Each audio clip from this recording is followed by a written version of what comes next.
हमने बोला है, वो कहते हैं जी मैंने ये कुछ करना, अगर आपने रहना है रो, नहीं रहना ना रो, आपकी मर्ज़ी। नहीं, फिल वक्त तो फ्री हैं, क्योंकि जहाँ पे भी जाते हैं वो लोग 2-4 दिन काम करते हैं, बाद में कहते हैं हमसे दोस्ती कर लो, हमारे साथ चलो खाना खाने, ये वो, तो फिर ये चीज़ें देख के हम लोग छोड़ देते हैं। फिर वो पैसे नहीं देते, वो कहते हैं मंथली सैलरी मिलेगी, 1 मंथ काम करो, तो फिर हम लोग कहते हैं कि इससे अच्छा बंदा घर बैठे यही काम करना था, तो फिर हम अपने फादर के साथ रहते। मेरे ख्याल तो यही है कि बस हम मुझे 2 वक्त की रोटी तो इज़्ज़त दे, क्योंकि बड़ी ठोकरें खाई हैं हम लोगों ने, तो इसलिए हम चाहते हैं कि कोई अच्छा हमसफ़र मिल जाए।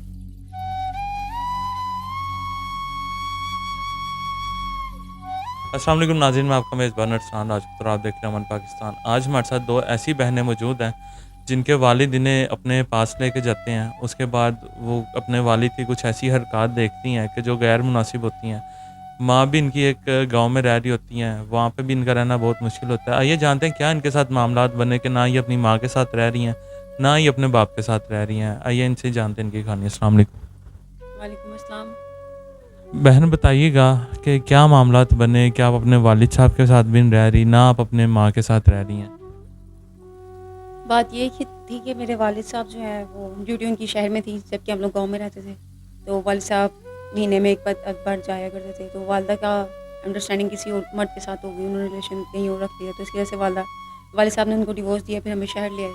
शहर आके वालिद साहब ने भी नशा वगैरह स्टार्ट कर दिया, गलत काम में मुलव्वस हो गए, मतलब बहुत ज़्यादा लड़कियों को घर पे लाना शुरू कर दिया है, शराब पीना शुरू की। तो बिना निकाह के वो 3-3 4-4 दिन, हफ्ता-हफ्ता भी लड़कियों को अपने साथ रखते थे। तो हमें ये गैर मुनासिब था कि हमारी इज़्ज़त भी महफूज नहीं थी, कभी नशे में की हालत में हमें बेच ना दें। इस डर से फिर हम दोनों ने फ़ैसला किया कि हम मम्मी के पास वापस चले जाते हैं।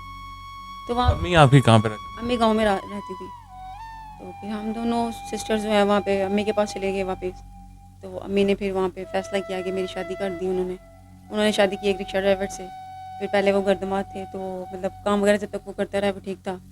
फिर उन्होंने घर पे खाना वगैरह, मतलब काम उनका नहीं सही से चल रहा था, अम्मी के साथ अनबन शुरू होने लगी, लड़ाई झगड़ा होने लगा।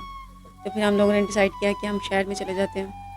फिर मैं उनको साथ, अपनी सिस्टर को साथ लिया, इसलिए कि ताकि ये भी साथ जॉब वगैरह करेगी तो उससे घर के वसाइल बन जाएंगे। तो हम लोग यहाँ पे आ गए। फिर यहाँ पे आके उनकी गैदरिंग रिक्शा ड्राइवर के साथ थी, वहाँ पे फिर उन्होंने नशा शुरू कर दिया। फिर उन्हें कारोबार भी अच्छा नहीं चल रहा था, उन्होंने सारे पैसे जो भी कमाते थे अपने नशे में ज़ाया करते थे, हमें नहीं दे रहे थे। तो घर पे फिर इसलिए लड़ाई झगड़े शुरू हो गया आहिस्ता आहिस्ता। फिर मैंने इधर उधर से कर्ज उठाए, फिर मैंने उनका इलाज वगैरह करवाया, पर वो इलाज तो नहीं, उनका नशा बहुत ज़्यादा बढ़ जाने की वजह से उनकी डेथ हो गई। तो मतलब आपने माँ को भी छोड़ दिया और बाप की गलत हरकतों की वजह से बाप को भी छोड़ दिया। छोड़ दिया। तो आपने अपने बाप को समझाया नहीं कि ये काम ना करें, बेटियां आपके घर पे हैं, तो आप कैसे काम कर रही?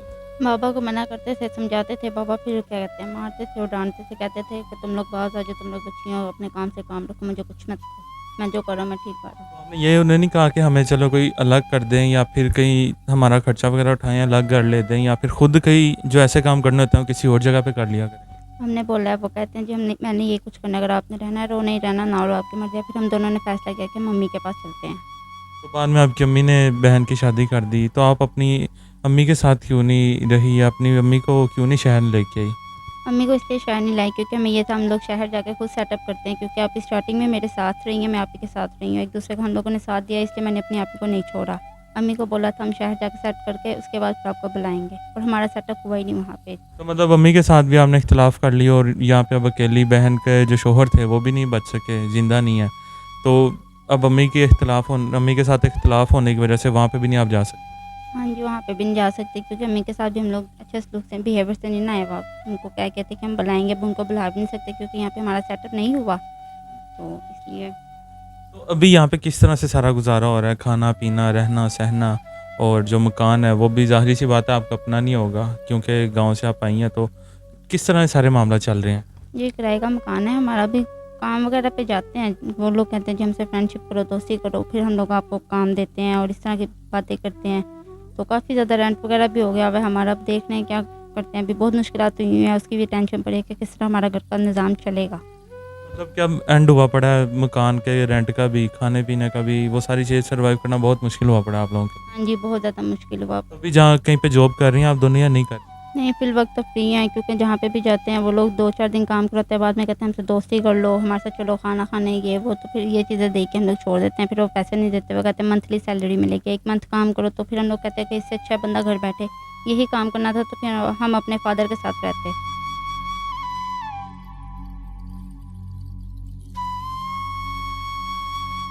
तो आप इनकी बड़ी बहन है, तो आपने क्या सोचा किस तरह आगे छोटी बहन की ज़िंदगी को देखती हैं?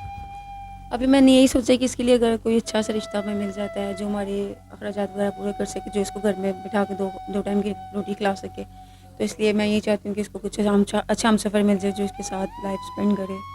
अभी जो रेंट है वो कितना है और क्या मामलात हैं खाने-पीने के, राशन वगैरह के? अभी जो रेंट है तकरीबन वो 4 महीने का हमारे ऊपर है, तकरीबन 50,000 के करीब है जो हमने रेंट देना है। और इसके अलावा किराने वाला है, उसके भी तकरीबन 20,000 है, 25,000 इस तरह कुछ मरले वालों से लेके मैंने अपने हस्बैंड पे लगाए थे उसके इलाज के लिए, तो तकरीबन 2 लाख के करीब जो है अमाउंट बन जाती है। मतलब इतना कर्ज़ा आप लोगों के ऊपर है। तकरीबन 2 लाख के करीब है जो मैंने लोगों को देना है।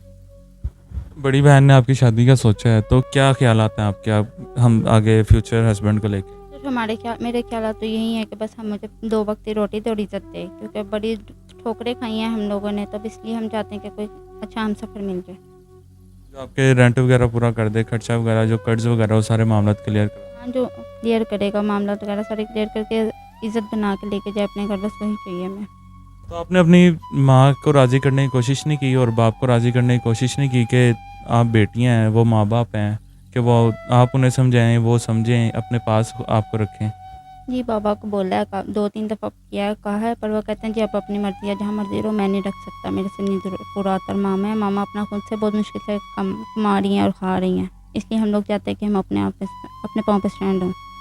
जी, तो नाज़रीन आपने बहनों की कहानी सुनी है कि किस तरह से इनके सारे मामलात हैं। बाप जो है वो भी गलत कामों में पड़ा हुआ है, वो भी नहीं पूछता। माँ है, उनसे भी इख्तिलाफ़ हो गया। माँ अपना बहुत मुश्किल से गुज़ारा कर रही हैं। जो भी इनसे सीरियस लोग रब्ता करना चाहते हैं, बेचारे पहले ही बहुत ज़्यादा दोनों परेशान हैं।